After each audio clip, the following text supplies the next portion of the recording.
ሻሎም ቅዱሳን በሞላው ዓለም ላይ ያላችሁ ቅዱሳን እንኳን ደስ አላችሁ።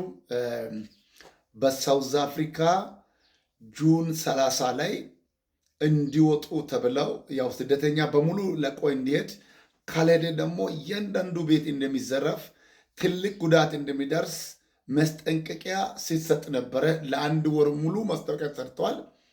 ነገር ግን በኢትዮጵያ ከኢትዮጵያም ውጪ በአውሮፓ በአፍሪካ ያሉ ቅዱሳን ሁሉ ወደ አምላካቸው በመጮህ በጣም የጸለያችሁ ጸሎት እግዚአብሔር ሰምቶ እስከዚች ሰዓት ድረስ አሁን ይህን ቪዲዮ ፖስት እስከማደርግበት ሰዓት ድረስ በደቡብ አፍሪካ በሁሉም አካባቢ እንደሚታዩት እንደሚመለከት እግዚአብሔር የአገሪቱ መንግስት አስንስቶ ስደተኛ እንዳይጎዳ ንብረት እንዳይዘረፍ የተለያዩ መከላከያዎችን ፖሊሶችን በመመደብ እስከዚህ ሰዓት ድረስ ማታም ምንም የተዘረፈ ነገር የለም።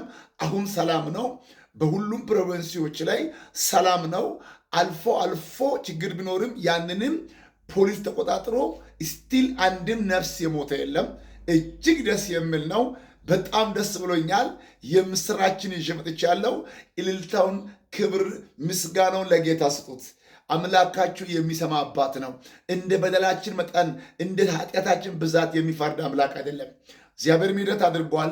አሁንም ሰላም ይሆናል። ቀጥሎ ባለው ሰዓትም ያለውን መረጃ ለእናንተ ያካፍላለሁ። እኔ ፕሮፌት አበበ መርቆስ ከሳውዝ አፍሪካ አሁን በዚህ ሰዓት ይሄንን ከዙልናታ ከባድ ችግር ካለበት አካባቢ ነው እየለቀኩ ያለሁትና እግዚአብሔር ይመስገን እንደ ምሕረቱ መጠን ራርቶናል። ስለዚህ አሁንም ጸልዩ፣ ሙሉ ሰላም እንዲሆን በእውነት አሁንም በጸሎት ወደ እግዚአብሔር እንቅረብ። ምስጋናውን ከሰጠን በኋላ እንደገና እግዚአብሔር ሙሉ ሰላም እንዲያመጣ መግሪቱ ሰላም ሆኖ ሰዎች ወደ ስራቸው እንዲመለሱ። አሁን ማንም ስራ የሚሰራ የለም። ሾፖች በሙሉ ዝግ ናቸው። ስለዚህ እግዚአብሔር ይባርከን። ተባረኩ። ወዳችኋለሁ። ጸሎታችሁ ተሰምቷል። ሻሎም